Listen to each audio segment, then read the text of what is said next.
வணக்கம் நண்பர்களே, மற்றொரு கலந்துரையாடலில் உங்களோடு இணைந்து கொள்வதில் மகிழ்ச்சி. இன்றைக்கு குறிப்பாக கதைக்க இருக்கிற விஷயம் ஒன்று, தற்கால அரசியல் நிலை தொடர்பாகவும் பாரதி ராஜாவுடைய மரணம், பாராளுமன்ற உறுப்பினர் ராமநாதன் அர்ஜுனாவினுடைய அரசியல் நகர்வு, சங்கீதனுடைய விடுதலை, இவ்வாறு பல்வேறு அம்சங்களையும் பேச இருக்கின்றோம். இது தொடர்பாக உங்களோடு உரையாடுவதற்காக உங்களுக்கு நன்கு அறிமுகமான கவிஞர் மற்றும் முன்னாள் போராளி, அரசியல் விமர்சகர் முல்லமதி அவர்கள் எங்களோடு இணைந்து கொள்கிறார். வணக்கம் முல்லமதி.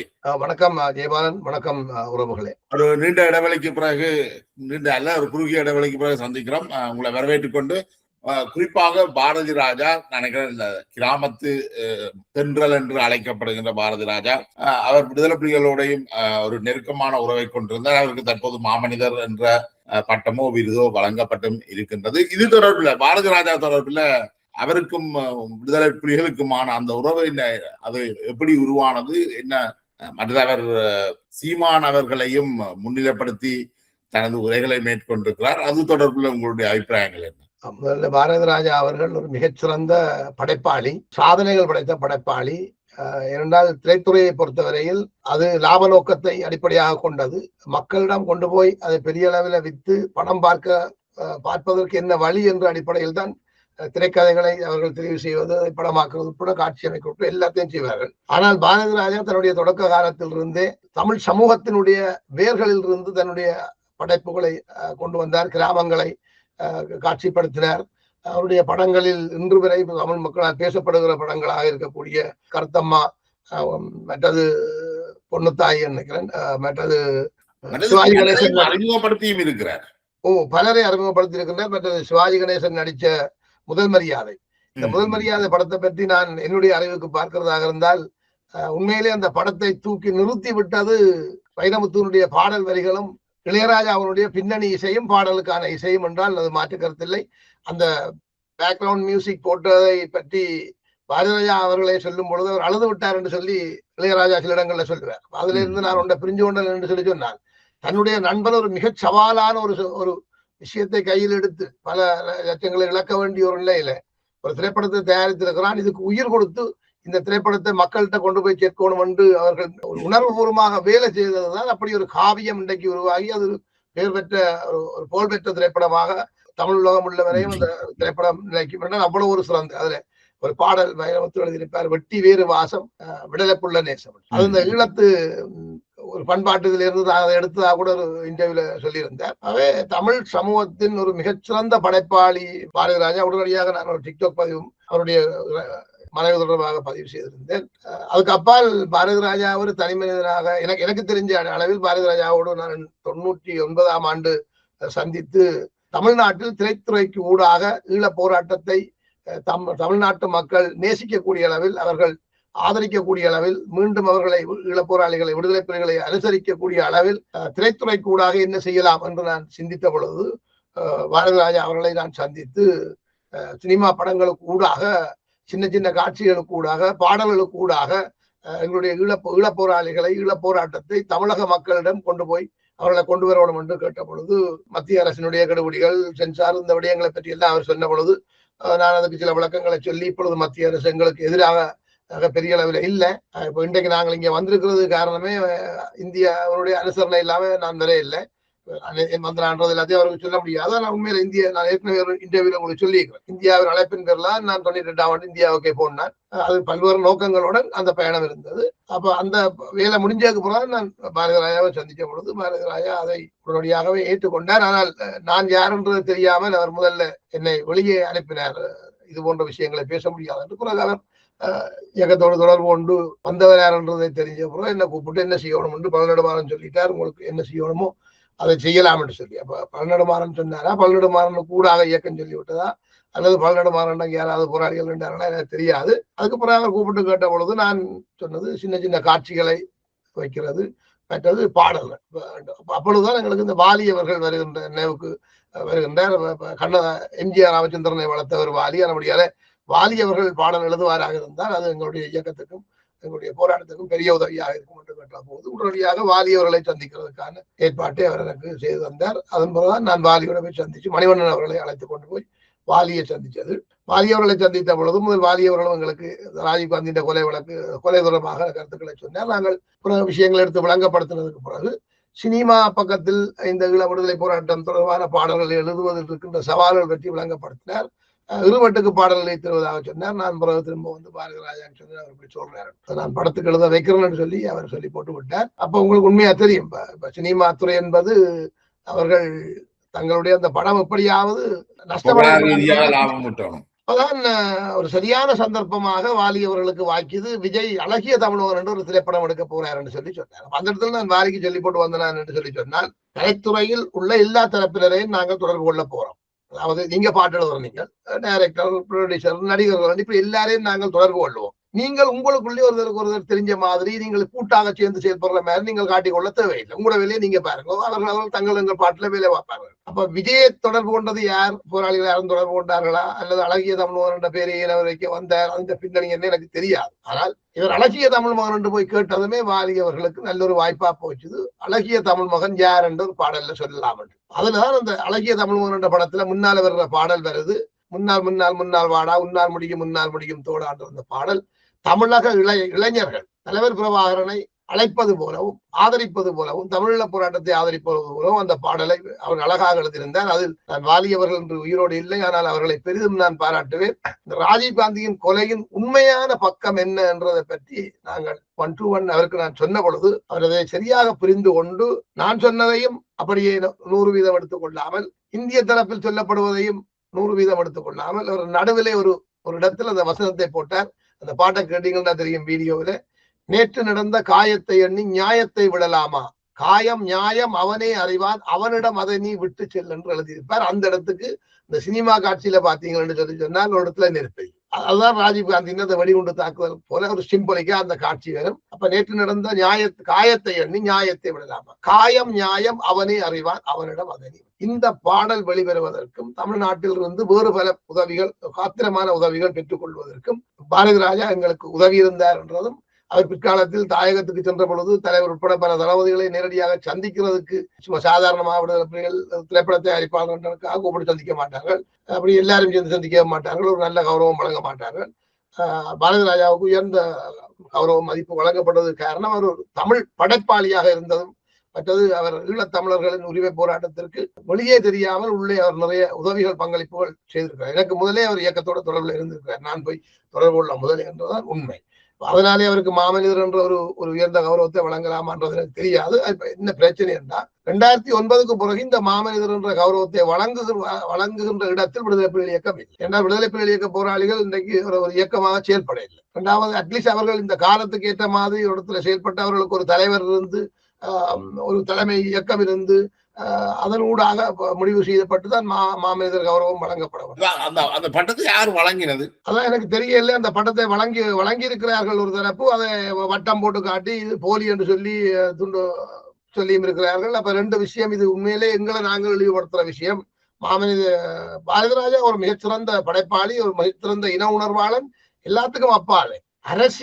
அரசியலின் பக்கமே நான் வரமாட்டேன், நான் ஒரு நல்ல கலைஞனாக வண்டி ஏறி வந்தேன், நல்ல கலைஞனாக நான் என்னுடைய உடல் தேனிக்கு போக வேண்டும் என்று சொன்ன வாலி இந்த பாரதி ராஜா சீமானை முன்னிறுத்தி சீமான் தமிழகத்தின் முதல்வராக வேண்டும் என்று வெளிப்படையாக மேடையேறி பேசியதற்கு உண்மையான காரணம், அவர் விடுதலை புலிகள் இயக்கத்தை சந்தித்த போது தமிழகத்தினுடைய ஆளும் தரப்பினர் செயற்பாடுகள் எங்களுடைய போராட்டத்துக்கு ஏற்படுத்தின பாதக சாதகங்கள் பிரச்சனைகளை பற்றி சொல்லி தமிழ்நாட்டை ஒரு நல்ல தமிழன் ஆள வேண்டும். அதாவது உங்களுக்கு தெரியும், ஏற்கனவே தலைவர் பிரபாகரன் சொன்ன ஒரு வாசகம் இருக்கிறது. என்று இலங்கையை ஒரு சிங்கள பௌத்தர் ஆளுவாராக இருந்திருந்தால் நாங்கள் ஆயுதம் தூக்கி இருக்க வேண்டிய தேவை இருந்திருக்காது. ஆரியர்கள் பௌத்தர்கள் வேஷத்தில் இருந்து எங்களை அடிமைகளாக்குவதற்கு எடுக்கின்ற முயற்சிக்கு எதிராகத்தான் நாங்கள் ஆயுதம் தூக்கி இருக்கிறோமே தவிர நாங்கள் சிங்கள மக்களுக்கு எதிராக ஆயுதம் தூக்கவில்லை. இந்த அடிப்படையில் தான் நான் அனுரகுமார திசாநாயக்கா ஜனாதிபதியாக வந்ததும் நான் ஜேவிபி தரப்பினரோடு நேரடியாக தொடர்புகளை ஏற்படுத்தி கொண்டு, ஒரு உண்மையான இலங்கை பிரஜை ஒருவர், ஒரு பௌத்த சிங்களவர் ஆட்சியை அதிபராகி இருக்கிறார்.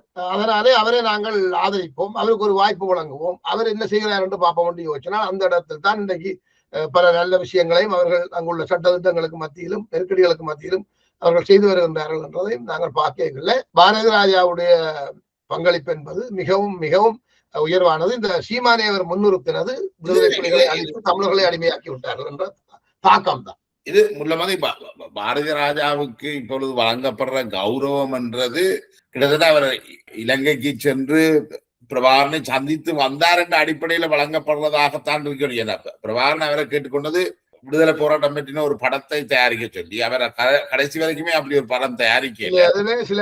அதே சமயம் கன்னத்தில் முத்தமிட்டால் மணிரத்னத்தின் வந்திருக்குது. அதே போல கேப்டன் பிரபாகரன் விஜயகாந்த் படங்கள் வந்திருக்குது. அப்படி என்று பார்க்கல பாரதி ராஜா குறிப்பாக விடுதலை போராட்டம் தொடர்பில் இலங்கை தமிழர்கள் தொடர்பில் அவ்வளவு தூரம் எதுவும் தாக்கத்தை ஏற்படுத்தினதாக தெரியுது. நல்லதொரு கேள்வி. இப்ப வெளிப்படையாக பொது வழியில் அறிமுகமாக செயல்பட்டவர்கள் அவர்களுடைய செயற்பாடுகள் தான் இந்த ஈழ போராட்டத்துக்கு பங்களித்தது என்று இல்லை. இதெல்லாம் நீங்கள் புரிந்து கொள்ள வேண்டும். இதனால்தான் இந்த சீமான் தொடர்பில் நாங்கள் கடுமையான விமர்சனங்களை வைக்காமல் அவருடைய குற்றம் குறைகளை சொல்லிக் கொண்டிருந்த நாங்கள் அவர் எப்படி அரசியல் செய்யணும் என்றதை முயற்சி கொண்டிருந்தாங்க என்று சொன்னா, பாரதி ராஜா ஈழ போராட்டத்திற்கு காத்திரமான பங்களித்த ஒரு தமிழ்நாட்டு தமிழர்களில் ஒருவர். அதை என்னால உறுதியாக சொல்ல முடியும். அதனால அவர் தாயகத்திற்கு சென்றார், வந்தார், தலைவரை சந்திச்சார், அவருக்கு படம் எடுக்கணும்னு சொல்லி அவருக்கு அதைக்கு சொல்லியிருப்பார். அவருக்கு கலைஞர் என்ற வகையில நீங்கள் ஈழ போராட்டம் பற்றி ஒரு படம் எடுக்கக்கூடாது, நீங்கள் அப்படி ஒரு படம் எடுக்கலாம் தான். ஏற்கனவே தலைவருக்கும் தெரியும் இங்க தமிழ்நாட்டுல தங்களுடைய போராளிகள் போய் இவர்களுடைய எல்லாம் கதைச்சு இப்படியான முயற்சிகள் எடுத்தவர்கள் அதனுடைய பாதக சாதகங்களை பற்றி அவர்கள் விளங்கப்படுத்தி இருக்கிறார்கள். அப்ப திரைத்துறை கூடாக பெரிய அளவில் ஒன்றும் சாதிக்கலான்னு சொன்னா இவர்கள் வேற என்ன உதவி எங்களுக்கு செய்யலாம் என்று கேட்கிறார்கள். இப்ப வெளியிலே யாருக்கும் தெரியாது, எல்லாரும் செய்ததும் தெரியாது. இப்ப வாலி அவர்கள் இருக்கிறானா இல்லையா என்று கவிதை எழுத மட்டும் இவர் ஒரு ஐயங்கார், இவர் பிராமண பின்னணியை கொண்டவர், பிராமணர் என்று சொல்லுவார்கள். இவர் தலைவர் பிரபாகரன் நேசித்தாரா என்ற கேள்வி வரும். அவருடைய தலைவருடைய தந்தை தாயார் காலம் சென்ற பொழுது அவர் எழுதிய கவிதையில் மிக உணர்ச்சிகரமான வசனங்கள் எழுதினார். அடிமைப்பட்ட கிடந்த தமிழனுக்கு உன்னுடைய மகன் தானே துப்பாக்கி தந்தார் என்று கூட அவர் கவிதை எல்லாம் எழுதியிருந்தார். அப்ப பாத்தீங்கன்னு சொன்னால் இந்த கவிதை ரெண்டு எழுதுனதுக்காக வாலியை நாங்கள் சிந்திப்பது கேட்டா இல்லை, அதுக்குள்ள வாலி இந்த பங்களிப்பு வேற இருக்குது. எல்லாத்தையும் நாங்க பேச முடியாது, பேசக்கூடாது, மற்றது எனக்கு நேரடியா தெரியாதது நான் கதைக்க கூடாது, அதே தெரிஞ்சதை கூட எல்லாத்தையும் சொல்லக்கூடாது. ஏற்படும். அவருக்கு மாமனிதர் பட்டம் கொடுக்கப்பட்டிருக்கு, யார் கொடுத்தது தெரியாது, அல்லது சும்மாதான் எழுதினாங்களா தெரியாது. அதே நேரம் சீமான முன்னிறுத்தி இருக்கிறார். ஆனால் பாரதி ராஜா, கங்கை அமரன், வைரமுத்து போன்றவர்கள் மீது அவர்கள் நடிகைகளை, பெண்களை எப்படி ட்ரீட் நடத்தினார்கள் என்றதுல பல்வேறு விமர்சனங்களும் குற்றச்சாட்டுகளும் இருக்கு. இது தாயகத்திலேயே ஒரு பத்திரிகையாளர் அவரை கேட்டிருந்தார். அதுக்கு பாரதி ராஜா மிக கோவப்பட்டு பதில் சொல்லி இருந்தார். ஆனா விடுதலை புலிகள் பொதுவாக இந்த ஒழுக்கம் போன்ற விஷயங்கள்ல தாங்கள் எப்பவுமே கராராக இருப்பதாக சொல்லிக் கொள்கின்ற ஒரு அமைப்பு. இப்படி இருக்கும்போது இவர்களை சீமான் மீது கூட பல்வேறு பாலியல் இதுகள் இருக்கா. ஆனால் விடுதலை புலிகள் இவ்வாறானவர்களை என்ன சொல்றது, ஒரு முன்னுதாரணமாகவோ அல்லது இவர்களுக்கு இவ்வாறான விருதுகளை கொடுக்கிறதோ எவ்வளவு ஆரோக்கியமானது நினைக்கிறேன். இதுக்கு ஒரு அழகான பதில் நான் சொல்வதாக இருந்தால், ஒரு கல்லை சிப்பியிடம் நாங்கள் கொடுக்கிறோம். இப்பொழுது அதை பார்க்கிறவர்கள் எல்லோருக்கும் அது கல்லு. ஆனால் அவன் அந்த கல்லில் கழிவு எதையெல்லாம் அகற்ற வேண்டுமோ எல்லாவற்றையும் அகற்றி ஒரு சிலையை கொண்டு வருகிறான். இப்பொழுது அதை நாங்கள் கல்லாக பார்க்க முடியாது, சிலையாகத்தான் பார்க்க முடியும். கண்ணதாசன் ஒரு பாடல் எழுதினார், சிலை வடிக்க கல்லெடுத்து சித்துளியால் செதுக்கி வைத்தேன், சிலை வடித்து முடியும் முன்னே தலைவடித்து போனதம்மான்னு ஒரு திருவெல்லிக்கேணியூர் அந்த சிவன் கோயிலுக்கு முன்னால ஒரு சிப்பியை சூழ்ந்து கொண்டு மக்கள் அவரை பார்த்து இது இப்படி கிடக்கு, அது அப்படி கிடக்குன்னு சொல்லிக் கொண்டிருக்கிறார்கள். ஆனால் அவர் என்ன சிரமப்பட்டதை அந்த சிலையை வடிக்கிறார் என்றதை வச்சு கண்ணதாசன் எழுதுறார். இந்த நீங்க சொன்னீர்கள் ஒழுக்கத்துக்கு புலிகள் இயக்கத்தில் முன்னுரிமை ஒழுக்கத்துக்கு விடுதலை புலிகள் இயக்கத்தில் 100% முன்னுரிமை அளிக்கப்படும். அது ஒரு வரையறுக்கப்பட்டது. இப்ப எங்களை போன்று இருந்தவர்களுக்கு எல்லாம் சில கட்டுப்பாடுகள் இல்லை. ஏனென்றால் நாங்கள் பொதுமக்கள் வேஷத்தில் இருந்தவர்கள், பொதுமக்களாகவே நடந்து கொள்ள வேண்டும், எதிரிகள் எங்களை அடையாளம் காணக்கூடாது என்றால் நாங்கள் சாதாரண பொதுமக்கள் எப்படி வாழ்ந்து கொண்டிருக்கிறார்களோ அவர்களை மாதிரி வாழுவோம். அப்ப அதையெல்லாம் அங்கே இயக்கம் கணக்கில் எடுக்காது. அதனால்தான் எங்களை போன்றவர்கள் நீங்க தமிழகத்தில் கௌரவிக்கப்படுவீர்கள் என்ற விஷயம் சொல்லப்படுது. அதே மாதிரி தான் பாரதி ராஜா போன்றவர்கள் அவர்கள் அவர்கள் இன்னொரு நாட்டுல வாழ்ற தமிழர்கள். இரண்டாவது அவர்கள் இருக்கிற துறை திரைத்துறை. அவர்களை பற்றி வர்ற விமர்சனங்கள் உண்மையா பொய்யான்றதை சீர்தூக்கி விசாரணை நடத்தி ஒரு தீர்வுக்கு வர வேண்டிய தேவை எங்களுக்கு இல்லை. அதுக்கு அந்த நாட்டுல சட்டத்திட்டங்கள் இருக்கிறது, அந்த நாட்டுல நீதி நிர்வாகம் இருக்கிறது. அதோடு சம்பந்தப்படுகிற இப்ப இவர்கள் குற்றச்சாட்டுகளோடு சம்பந்தப்படுகிற பெண்கள் ஒருவரும் பாக்கள் இல்லை. இது கண்ண விஷயங்கள் இருக்கு. இப்ப இதே அடிப்படையை வச்சுக்கொண்டுதான் நான் நினைக்கிறேன் அசோக் யார் உங்களோட கதை கேட்க கூட சொன்னார்கள். குமார் பன்னம்பலத்துக்கு மாமனிதர் கௌரவம் கொடுத்தவர்கள் தானே புலிகள். தனி விடுதலை புலிகள் இயக்க போராளிகள் ஏதாவது சீர்கேடான விஷயங்களில் ஈடுபட்டால் அவர்களுடைய போராளி அந்தஸ்தையை விடுதலை புலிகள் இயக்கம் பறித்து விடுவார். ஆனால் பொதுமக்கள் என்ற இடத்தில் இருக்கும் பொழுது அவர்கள் தனி மனித ஒழுக்க கேடுகளாக இருந்தால் சில வேளை அவர்களுக்கு மாமனிதர் என்ற கௌரவம் வழங்கக்கூடிய அளவுக்கு செயல்பட்டிருந்தால் கூட மாமனிதர் என்ற கௌரவத்தை இயக்கம் வழங்காமல் விடும். அவர் ஒரு இன உணர்வாளர் என்றோ நாட்டுப்பற்றாளர் என்றோ கௌரவிக்கும். அதுதான் அப்படித்தான் செய்யலாமே தவிர அதையெல்லாம் நாங்கள் தலையில தூக்கி போட்டுக்கொண்டு பொதுமக்களுடைய பெண்களை சாதாரணமா தமிழீழ மக்கள் மது அருந்துவார்கள். அக்காவை கல்யாணம் கட்டினவர் தங்கச்சியாரையும் சேர்த்து கொண்ட சம்பவங்கள் எல்லாம் அவங்களது ஆயிரத்திலே இருக்குது. அப்ப அப்படியான சில குடும்பத்துக்குள்ள அப்படி சில பிரச்சனைகள் வந்த போது அந்த பிரச்சனையை அந்த குடும்பமே இயக்கத்தோட காதிச்சு தயவு செய்து அவருக்கு ஒன்றும் செய்யாதவங்க 2 புள்ளிகளும் தெருவில் போட மாட்ட மாதிரி எல்லாம் காய்ச்சி கூட சில சம்பவங்களை இயக்கம் கண்டுகொள்ளாமல் விட்டுடும். அப்ப இது ஒரு மனித வாழ்வோடு சம்பந்தப்பட்ட விஷயம். இயக்கம் ஒரு பக்கம், இயக்கத்தை கண்டு சில நடைமுறைகள் இருக்கு. இயக்கமும் மெல்ல மெல்ல வளர்ந்து கொண்டுதான் இருந்தது. இப்ப ஆரம்ப காலத்துல விடுதலை புலிகள் இயக்கத்துல திருமணமே செய்வதில்லை என்று சத்தியம் செய்தார். அந்த சத்தியத்தை இன்றைய வரையும் காப்பாற்றி கொண்டிருக்கிறது இது சுவிசில் இருக்கிற குலமண்ணி ஒரு ஆள். அவருடைய சகோதரங்கள் சொந்தக்காரர்கள் அவருடைய தெரிஞ்சவர்கள் சொல்லுவார்கள் அந்த சத்தியத்தை இன்று வரையும் காப்பாற்றி கொண்டிருக்கிறார் குலமணியன். ஆனா சத்தியத்தை கைவிட்டுட்டார் தலைவர் பிரபாகரனே அதுல இருந்து மாறி வெளியில வந்து அவர் திருமணம் செய்து அவருக்கு 3 பிள்ளைகள். ஆக இந்து மதத்தின் அடிப்படையில பாத்தீங்கன்னு சொன்னால் நீங்கள் இல்லறத்தை நீங்கி துறவரம் போறதே அது நிராகரிக்கும். இது ஒரு பெரிய ஒரு மனித வாழ்க்கை என்றது ஒரு சாதாரணமான ஒரு விஷயம் இல்லை. அது பல அம்சங்களை கொண்டது. அதனால அங்க பார்க்க முடியாது. அதுகளை வச்சுக்கொண்டு தனிப்பட்ட விமர்சனங்களை அவர்கள் மீது வைக்கப்படுகிற தனிப்பட்ட விமர்சனங்களை எங்களை போல ஒரு போராடும் இயக்கம் அல்லது இன்னொரு தமிழ் தேசிய இனத்திற்காக செயற்படுகிற சக்திகள் அவர்களுடைய ஒட்டுமொத்த விஷயங்களையும் சீர்தூக்கி பார்த்து அவர்களுக்கு கௌரவிக்கப்பட வேண்டிய மனிதர்கள் என்றால் அவர்கள் கௌரவிக்கப்படுவார்கள். தனிமனித பல இனங்கள் அங்கே அதுக்கு ஒரு பாயிண்ட்ஸ் இருக்கும். அந்த இடத்திலே அவர்கள் அந்த ட்ரோப் பண்ணப்படுவார்களே தவிர மற்றும்படி அவர் இப்ப நான் சொன்னேன் அவர் திரைத்துறையிலே ஒரு மிக சிறந்த ஒரு படைப்பாளி. அவரை யாரும் குறை சொல்ல முடியாது. அதே போல தமிழின விடுதலைக்காக ஈழத்தமிழர்கள் போராடி கொண்டிருக்கும் பொழுது நேரடியாக எங்களுக்கு அவர்கள் உதவி இருக்கிறார் என்றதுக்கு நானே ஒரு சாட்சியம். என்னோட நானும் அவரோட சம்பந்தப்பட்டிருக்கிறேன் என்ற அடிப்படையில் அவர் தமிழினத்துக்காகவும் உழைத்திருக்கின்றார். அவர் பல்வேறு வகையில் அவருடைய செயற்பாடுகள் எல்லாம் ஒரு சாதனைக்குரியதாகவும் புரட்சிகரமானதாகவும் இருந்திருக்கு. இல்லாட்டி அவர் முதல் மரியாதை போன்ற படத்தை எல்லாம் அவரால் எடுத்திருக்க முடியாது. சப்பானி இன்னொரு படத்துல சப்பானியாக கமலஹாசன் எல்லாம் நடிக்க வச்சிருக்க முடியாது. சிறந்த இயக்குனர் என்றதுல இந்த கேள்வியும் இல்லை. அதனால இப்படியான விமர்சனங்கள் வைக்கிறது. இப்ப குமார் பன்னம்பலத்தின் மீது அவருடைய தனிப்பட்ட வாழ்க்கையை கருத்தில் கொண்டு அவரை பற்றி விமர்சிக்கிறவர்கள் உண்டு. ஆனால் அவருக்கு மாமனிதர் என்ற கௌரவத்தை வழங்கியதற்கு விடுதலை புலிகளிடம் நியாயமான காரணங்கள் உண்டு.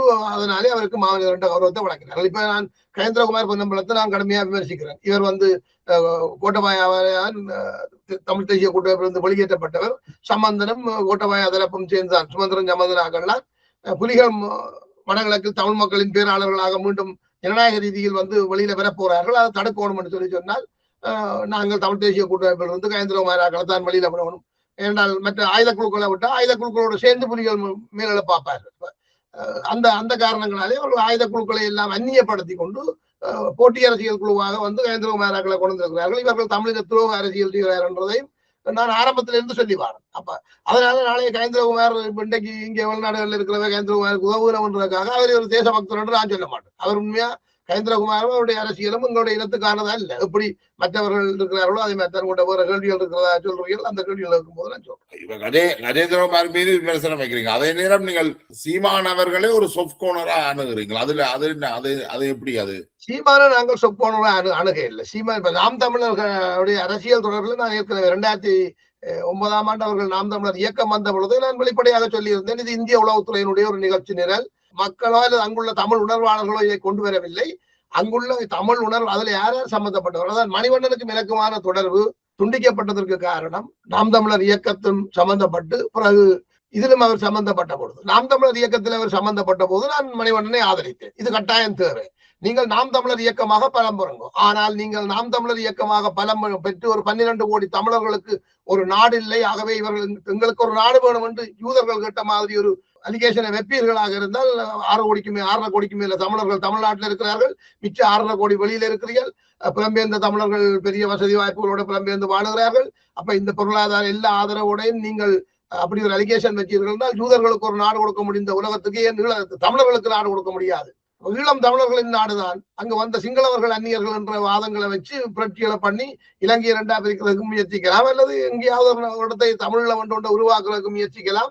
ஆனபடினால நீங்கள் நாடுகள் என்ன நாம் தமிழர் இயக்கம் நான் ஒத்துக்கொள்ளுவேன். ஆனால் நான் உங்களுக்கு சொல்றேன் மணிவண்ணன், இது இந்திய உளவுத்துறையால் தான் உங்கள்கிட்ட தரப்பட்டிருக்கு, உங்களுக்கு தெரியாது. அப்ப இதை கொண்டவர்கள் யாரெண்டவர் சொல்லி ஜெகத் கஸ்பார் போன்றவர்களுடைய பேரை சொல்லியங்கள, ஜெகத் கஸ்பாருக்கே தெரியாமல் ஜெகத் கஸ்பாரை கோக்காரன் இயக்குவார். ஜெகத் கஸ்பாருக்கு தெரியணும் இல்லை, தனக்கு பின் தான் பெரும்பாலானவர்கள் அல்லது கணிசமானவர்கள் நாம் தமிழர் கட்சிக்கு நிறைய நிதி வளங்களை வழங்குகிறார்கள். அந்த நிதியில தான் அந்த கட்சியை அது இவர்களுடைய அரசியல் அறியாமை. உண்மையா நாங்கள் தெளிவாக சொல்லி போட்டோம்.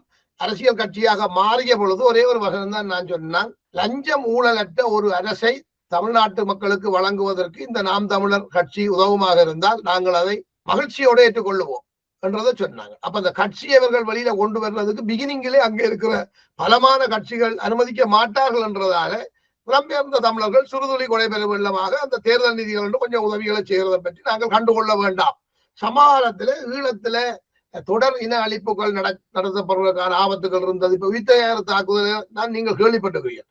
ஆனால் உயிர்த்த தாக்குதலுக்கு முதல்ல அவர்கள் திட்டமிட்டது கிழக்கில தமிழ் முஸ்லீம் கலவரத்தை உருவாக்குறது. அந்த கலவரத்தை உருவாக்குறதுக்கு அவர்கள் தேர்ந்தெடுத்த பிள்ளையான் குழு கனடா குழுவை சேர்ந்தவர்களில் ஒருவர் துபாய்க்கு ஓடி வந்து அவர் எங்களை போன்றவர்களுக்கு எல்லாம் தகவலை சொல்லிவிட்டார். இவர்கள் இப்படி ஒரு அநியாயத்தை செய்ய நினைக்கிறார்கள், எங்களை வச்சு முஸ்லீம் மக்களை மோத வச்சு முஸ்லீம் மக்களை எங்களோட மோத வச்சுட்டு எங்களை மக்களை காப்பாற்ற வேண்டி ராணுவம் வந்து 2 பகுதியிலும் பெருந்தொகையான ஆக்களை படுகொலை செய்து போட்டு கிழக்கு மாகாணத்தை இவங்களை ஆக்கிரமிக்க போறாங்கன்னு சொல்லி அவர் பிள்ளைகள் இயக்கத்திலிருந்து கருணாகுழுவோடையோ பிள்ளையாங்குழுவோ இருந்து வெளியில வந்து சொல்லித்தான் அது எங்களுக்கு தெரிஞ்சு நான் உடனடியாக அதை சமூக வலைத்தளத்திலும் எனக்கு தெரிஞ்ச மீடியாக்காரர் எல்லாருக்கும் சொன்னாங்க, இப்படி ஒரு விஷயம் இருக்கு, நீங்க ஏதோ பப்ளிக்ல சொல்லுங்க, உண்மையோ பொய்யோ எங்களுக்கு தெரியாது, நான் இப்படி ஒரு கதை சொல்றாங்க. ஆனா பிறகு பார்த்தா அந்த தாக்குதல் யுத்தி கைமாற்றப்பட்டு இன்றைக்கு அது உயிர்த்த ஞாயிறு தாக்குதலாக தேவாலயங்கள்ல போய் நடந்ததால இன்றைக்கு அதுக்கு எதிரான ஒரு விசாரணை எல்லாம் வந்து சுரேஷாலே கைது செய்யப்பட்டிருக்க.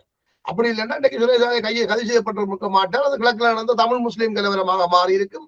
தமிழர்கள் எவ்வளவு பேர் அங்கிருந்து ஓடையிலுமோ ஓடக்கூடியவர்கள் எல்லாம் ஓடி கிழக்கை விட்டு வடக்குக்கு வந்து இருந்திருப்பார்கள். கிழக்கு இயல்பாக சிங்களவர்களுக்கான மாவட்டமாக மாறுறதுக்கும் அங்க முஸ்லீம் மக்கள் பெரும்பாலும் தென்னிலங்கை மற்ற கிழக்கு கூட இருக்கிறதாலே அவர்கள் கலந்திருக்கிறதும் இருக்கு. திருப்பி கொஞ்சம் தமிழர்கள் அங்க இருப்பார்கள். இப்படி கிழக்கை ஆக்கிரமிக்கிற திட்டங்கள்லாம் அவங்கள்ட்ட இருந்தது. காலகட்டங்களில் எங்களுக்கு ஒரு ஆதரவாக தமிழ்நாட்டுல நாம் தமிழரை பிடிச்சு வச்சு கொண்டிருக்க வேண்டிய ஒரு தேவை எங்களுக்கு இருந்தது. தவிர சீமானுடைய தனிப்பட்ட பழக்க வழக்கங்கள், அவர் மேடைகள்ல பேசுற பேச்சுக்கள், அந்த உரையாடல்கள் இதெல்லாம் அரசியலுக்கு அப்பாற்பட்டது. இது அவருடைய அரசியலுக்கே கேடானதுன்றதை நாங்கள் அடிச்சு சொல்லி கொண்டு வந்தாங்களோ அதுதான் இந்த தேர்தல் நிரூபிச்சு. இல்ல நீங்க சொல்ற போல சீமான் வந்து ரூவால தான் அங்க பிளான் பண்ணப்பட்டிருக்கிறார்ன்றதுல உண்மையும் இருக்கலாம் என்றால் சீமான் வெளிப்படையாக சொல்றார், நாங்கள் தான் ராஜீவ்காந்தியை கொலை செய்த நாங்கள் விடுதலை புலிகள் அதை என்ன துன்பியல் சம்பவம் என்று தான் சொன்னார்களே ஒழிய தாங்கள் சம்பவத்துக்கும் விடுதலை என்னுடைய மனச்சாட்சி கொண்டாந்து வச்சதால் தானே சீமானுக்கு அந்த அடுத்தது புலிக்கொடியையும் பிடிச்சுக்கொண்டு சீமானுக்கு புகையிலும் என்றார். இந்தியாவிலே அவர் அப்படி செயல்படுவதற்கான ஒரு அனுமதி அவருக்கு இல்லாமல் அதை அவர் செய்யல. அது விடுதலை புலிகள் தடை செய்யப்பட்ட ஒரு இயக்கம். அது விடுதலை புலிகளுடைய இலட்சணே இவர் வந்து தமிழ்நாட்டில் நாம் தமிழர் கட்சியின் கொடியாக கொண்டு வந்தார். கொண்டு வந்து அரசியல் கட்சியின் கொடியாக கொண்டு வந்த போது அரசியல் கட்சியின் கொடியாக அதை மாற்றினார். அப்ப அது பிழை இல்லை. இப்ப விடுதலை புலிகள் தமிழ் தேசிய விடுதலை புலிகள் மக்கள் முன்னணியிலும் வந்து அந்த புலி சின்னம் வருது. ஆனால் அது வேறு வடிவத்தில் தயாரிக்கப்பட்டிருந்தது. இங்கே அவர்கள் அதை வேறு வடிவத்தில் தயாரிக்கப்பட்டிருக்கிறார்கள். தமிழர்கள் உலகெங்கும் வேண்டுமென்ற அந்த சின்னத்தை அடக்குமுறைகளில் இருந்து விடுதலை பெறுவதற்கான சின்னமாக இன்றைக்கு 12 கோடி தமிழர்கள் அடிமைகளாக உலகெங்கும் வாழ்றோம். ஆனால் உலக அதிசயங்களில் சேர்க்கப்படாவிட்டாலும் தஞ்சை பெருங்கோயில் உலக அதிசயம். சோழனை பற்றி, சோழர்களை, சேரர்களை, பல்லவர்களை பற்றியும் அவர்களுடைய கட்டட கலைகளை பற்றியும் நாங்கள் தமிழகத்திலும் இந்தியாவிலும் பல இடங்கள்ல பார்க்கிறோம். அப்ப தமிழர்களின் வரலாறு இருக்குது. தமிழர்கள் ஒரு தொன்மையான இனம். இன்றைக்கு டிஎன்ஏ பரிசோதனைகளுக்கு கூடாகவும் விஞ்ஞான ரீதியாகவும் தமிழர்கள் ஒரு மூத்த இனம் என்றதை இந்திய பிரதமர் மோடியே வெளிப்படையாக ஏற்றுக்கொள்ளுகிறார். தமிழர்கள் ஒரு மூத்த இனம், தமிழ் மொழி ஒரு மூத்த மொழி, அது இந்தியாவில் இருக்கிறதை நாங்கள் பெரும் மகிழ்ச்சி அடைகிறோம் சொல்லி அவரே சொல்றார். அப்படியான ஒரு இடத்துல இந்த விடயங்களை நாங்கள் நிதானமாக யோசிக்க வேணும். நாம் தமிழர் கட்சி ஒரு கட்சி அரசியலை அவர்கள் கண்ணியமாக நடத்த முடியாமல் போனதுக்கும் கூட அவர்களை அரசியலில் மேலோங்க விடக்கூடாதுன்றதால சில வேளை இந்திய உளவுத்துறை தன்னுடைய ஆக்களை வச்சு சீமானை இப்படியான திகர் பண்ணி அல்லது சீமானுடைய இயல்புகளை தெரிஞ்சு அவர்களை அதை அப்படி செயல்பட வச்சு அல்லது சீமானை அப்படி அக்ரஸிவாக செயல்படக்கூடிய அளவுக்கு அவருக்கு ஏதாவது உணவில் அதுகளில் ஏதாவது கலந்து கொடுத்து கூட அப்படி செய்யறதுக்கு வாய்ப்புகள் இருக்கு. நான் சீமானுக்கு கதைக்கு இல்லை, நான் ஒரு அரசியல் கட்சியை ஒரு 10-15 வருஷமா தொடர்ந்து நடத்துற மனுஷன். என்ன நடக்குது தன்னுடைய கட்சிகள் என்றதை பற்றி எல்லாம் சிந்திக்க வேணும். அப்ப இப்ப இன்றைக்கு வந்து ரெண்டு நீங்கள் உங்களோட சக போட்டியாளராக ரெண்டு போட்டியிட்டு வெற்றி பெற்ற விஜயை வந்து நீங்கள் இன்றைக்கு எப்படி நடத்துறீர்கள், எப்படி கதைக்கிறீர்கள், அந்த கட்சியை பற்றி எப்படி நடத்துறீங்கன்றதை தெரியுது எங்களுக்கு. நீங்கள் தமிழ்நாட்டு மக்களுக்கானவர்களா என்ற கேள்வி எழுதுதല്ലോ. அதனால அதை நாங்கள் எங்களை போன்றவர்கள் அதை ஏற்றுக்கொள்ள இல்லை. நீங்கள் ஒரு கவிஞராகத்தான் பாரதி ராஜா என்ற விஷயத்தையும் பார்த்திருக்கிறீங்க, ஒரு அரசியல் பிரிவை சார்ந்தவர் என்றதிலும் பார்க்க. இப்ப கவிஞர் சங்கீத் கணேஷ்குமார் கைது செய்யப்பட்டு விடுவிக்கப்பட்டிருக்கிறார். அவருடைய வழக்கு வந்து பயங்கரவாத தடை சட்டத்திலிருந்து சாதாரண தடை சட்டத்துக்கு மாத்திருக்கு. அதே நேரம் சுரேஷ் சாலே இன்றைக்கும் பயங்கரவாத தடை சட்டத்தில் தான் கைது செய்யப்பட்டிருக்கிறார். இப்ப இந்த பயங்கரவாத சட்டத்தை அரசு பயன்படுத்துறது தொடர்பில் உங்களோட அபிப்பிராயம் என்ன? பயங்கரவாத தடை சட்டம் ஒரு மிக மோசமான சட்டம். அதை இலங்கையில் இருந்து அகற்றிவிட்டு சாதாரண சட்டங்களுக்கு உள்ளே இப்படியான பிரச்சனைகள் எல்லாத்தையும் கையாள முடியும். இப்ப சுரேஷ் சாலைன்ற பிரச்சனை எல்லாம் வந்து அது அவர்கள் சாதாரண சட்டங்களுக்கு ஊடாக கூட கடைபிடிக்கலாம். அந்த பயங்கரவாத தடை சட்டம் என்பது ஒரு மிக மோசமான மனித குலத்துக்கு எதிரான ஒரு தேசத்தை ஐக்கியப்பட விடாதது. அதாவது ஒரு நாட்டை ஜனநாயகமாக செயல்படவும் அனுமதிக்காது, ஐக்கியப்படவும் விடாது. 78 இந்த அதாவது பயங்கரவாத தடை சட்டத்தை கொண்டு வந்து நிறைவேற்று அதிகாரம் கொண்ட ஜனாதிபதி முறையை இவர்கள் கொண்டு வந்த பொழுதுதான் விடுதலை புலிகளும் வந்து இவர்களை எதிர்கொள்றதுக்காக அந்த ஒரு தலைவன் வழியில் என்று சொல்லி எல்லோரும் விடுதலை புலிகள் இயக்கத்தில் இருந்தவர்கள் எல்லாம் தலைவருக்கு தெரியாத எல்லாத்தையும் தலைவர் சொன்னாரே செய்து முடிச்ச சம்பவங்களுக்கு வித்துட்டது இந்த நிறைவேற்று அதிகாரம் கொண்ட ஜனாதிபதி முறைமைதான்ன்றது எனக்கு தெரியாது. பொட்டம்மான் மீது குறை சொல்றவர்கள், தலைவர் மீது குறை சொல்றவர்களுக்கு ஒன்று தெரிய வேணும். பொட்டம்மானுக்கு ஒரு குறிப்பிட்ட வேலை இருக்கு, அவர் அந்த வேலையை சிறப்பாக செய்தா சரி. தலைவருக்கு ஒரு குறிப்பிட்ட வேலை இருக்கு, அந்த வேலையை தலைவருக்குரிய வேலையை அவர் சிறப்பாக செய்தா சரி. தலைவர் வந்து கிராமத்துல என்ன நடக்குது, புலிகள் வச்சிருக்கிற சிறைச்சாலைகள்ல என்ன நடக்குது, புலிகள் நடத்துற பால் பண்ணையில என்ன நடக்குதுன்னு எல்லாம் பொட்டம்மானும் பார்க்க முடியாது, இவரும் பார்க்க முடியாது. இப்ப மரணம் தண்டனைன்றது என்னுடைய வாதம். ஆனா விடுதலை புலிகள் இயக்கம் அதை அங்கீகரிச்சது. இந்த குற்றங்களுக்கு மரண தண்டனை வழங்கலாம்னு சொல்லுது. மரண தண்டனை வழங்கக்கூடிய குற்றச்சாட்டுக்கு ஒருவர் ஆளாக்கப்பட்டிருக்கிறார் என்றால் அவருக்கு மரண தண்டனை வழங்கலாம் என்று கையெழுத்து வைப்பார்கள். இதை ஆரம்ப காலத்தில் தலைவர் பிரபாகரன் வச்சார். பிறகு பொட்டம்மான் அந்த பொறுப்பு தமிழ்ல 90ஆம் ஆண்டுக்கு பிறகு பொட்டம்மான் வந்து பொட்டம்மான் வந்து அதுக்குரிய ப்ரொசஸ் செய்து மரண தண்டனை குற்றவாளிகளுக்கு மரண தண்டனை வழங்கலாம் இவர் கையெழுத்து வச்சு அதுபோல தலைவர்கிட்ட போவார், அடுத்த கையெழுத்து வச்சு விடுவார் மரண தண்டனை. ஆனால் அந்த ப்ரோசஸ் நீங்கள் சொன்ன மாதிரி சரியாக நடந்ததா? உண்மையான குற்றவாளிகளை தான் நீங்கள் தண்டிச்சீங்களா? அதுக்குள்ள ஒருவர் கூட அப்ப நிரபராதி தண்டிக்க இல்லையான்னு என்னட்ட கேள்வி கேட்பீங்கன்னு சொன்னா நான் அதுக்கு ஒரு பதில் சொல்லுவேன். அமெரிக்காவில ஒரு குற்றத்துக்காக ஒருவருக்கு மரண தண்டனை வழங்கப்படும். 30 ஆண்டுகளுக்கு பிறகு உண்மையாக அந்த குற்றம் செய்தவர் கைது செய்யப்படுறார்.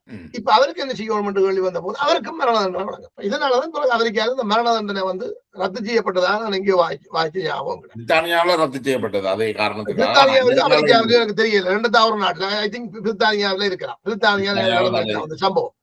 அதனால இந்த ஒவ்வொருவருடைய தனிப்பட்ட திறமைகள், அவர்களுக்கு வழங்கப்பட்டிருக்கின்ற அதிகாரங்கள், அதை அவர்கள் பயன்படுத்துவதற்கு அவர்களுடைய ஆளுமை. இப்ப இயக்கங்களை பொறுத்தவரையில இயக்கத்துல பேச குறைஞ்சவர்கள் இருக்கும். அதை நாங்கள் புரிஞ்சு கொள்ளோம்.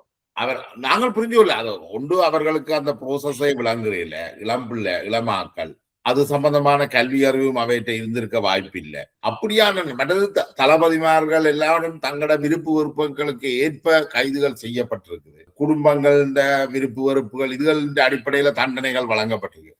அந்த அடிப்படையில தான் பெரும்பாலும் விடுதலை புலிகள் மீது விமர்சனம் வைப்பவர்கள் என்ன சொல்றாங்கன்னா, நாங்கள் இவைக்கு இந்த தண்டனை கொடுத்தோம், இவர்கள் ஒட்டுக்குழு, இவர்கள் அந்த குழு, இந்த குழு என்று நீங்க சொல்ற குற்றச்சாட்டுகளுக்கு எந்த ஆதாரமும் இல்லை என்று நான் நினைக்கிறேன். நீங்கள் செலக்டிவா அதுல சில நாங்கள் செய்தது சரி என்று தொடர்ச்சியாக வாதாடுவீங்க. குற்றச்சாட்டு நான் நினைக்கிறேன் இதுல அக்ரி டு டிஸ்அக்ரி. நாங்கள் மூவ் பண்றது நல்ல நினைக்கிறேன். நீண்ட உரையாடல நடத்தியிருக்கிறோம் மதி. நாங்கள் தொடர்ந்து பேசுவோம். கருத்துக்களால எதிர்கொள்றதும் எங்களுடைய கருத்துக்களை சிந்தனையை விரிவடைய செய்யறது தான் எனக்கு ஒரே வழி. நன்றி முல்லமதி, நன்றி.